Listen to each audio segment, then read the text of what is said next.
자, 그러면 내용 증명의 효력이 무엇일까요?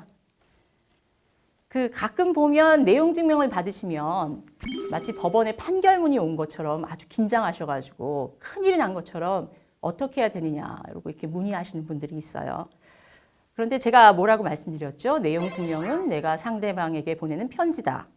그러면 내가 받은 편지도 역시 상대방이 보내온 것에 불과하기 때문에 그 내용을 꼼꼼히 읽어보시고 그 내용 중에 내가 답변을 할 부분이 있으면 명확히 기재해서 내용 증명으로 발송을 해주시면 되고요. 뭐 보안이 별 내용도 없고 내가 굳이 대꾸할 가치가 없겠다. 그러면 대꾸를 안 하셔도 상관이 없습니다. 내용 증명은 그 자체가 법적 분쟁을 종결시키는 어떤 특별한 법적 효력이 있는 것은 아닙니다. 계속 거듭해서 말씀드렸지만 분쟁이 발생했을 때 어떤 증거 자료, 증거 서류로 사용하기 위한 하나의 방법이다. 이렇게 생각을 하시면 되겠습니다. 자, 그럼 내용 증명은 어떨 때 활용하면 좋을까요? 일반적으로 내용 증명은 과거 당사자 사이에 어떤 일이 있었는지, 그리고 나의 주장은 어떠했고 상대방은 또 거기에 대해서 어떤 주장을 했었는지 이런 과거의 사실을 증명하기 위해서 법원에 제출을 하게 됩니다.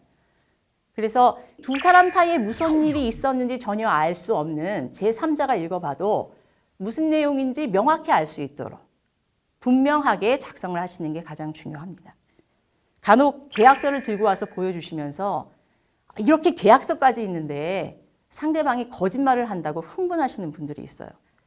근데 막상 계약서를 제가 이렇게 읽어보면 제3자인 변호사가 봐도 이게 무슨 내용인지 모르는 경우가 있어요. 그리고 심지어는 상대방이 주장하는 것이 맞겠다 싶게 그렇게 해석되는 경우도 있습니다. 그런 경우는 계약서를 잘못 작성하신 거죠.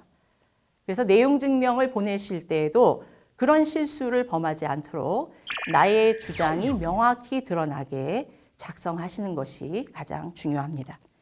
두 번째로는 단순한 어떤 주장이나 사실관계를 적은 내용 증명이 아니라 민법상의 채권 양도 통지나 또는 계약 해제 전의 최고 통지 등 법률이나 계약에서 명확히 해야 할 절차를 내가 이행했다.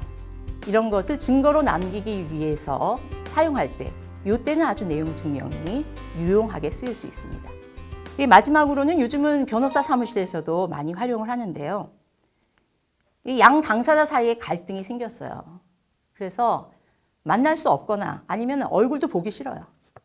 그럴 때는 내용 증명을 보내죠. 여차저차해서 언제까지 당신이 무엇을 이행하지 않으면 나는 소송을 하겠다. 나는 형사 고소를 하겠다. 그러니 언제까지 네 입장을 밝혀라. 이런 내용을 적어 보내면 이제 상대방이 거기에 대해서 회신이 오죠.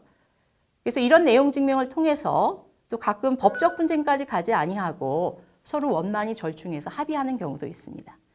그래서 지금 제가 몇 가지 사례를 말씀드렸으니까요. 우리 시청자분들 보시고 각각의 경우에 알맞게 한번 활용해 보시길 바랍니다.